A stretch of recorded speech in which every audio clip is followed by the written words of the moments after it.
सुवर्णपद्मिनी तटान्त दिव्यहर्म्यवासिने सुपर्णवाहनप्रियाय सूर्यकोटितेजसे अपर्णया विहारिणे फणाधरेन्द्रधारिणे सदा नमः शिवाय ते सदा शिवाय शम्भवे।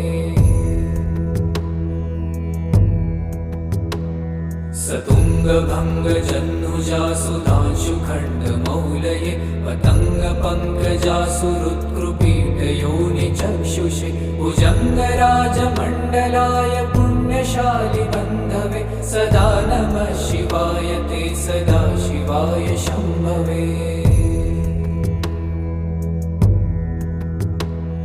चतुर्मुखाननारविन्दवेददीर्घभूतये चतुर्भुजानुजा शरीरशोभमानमूर्तये चतुर्विधार्थदा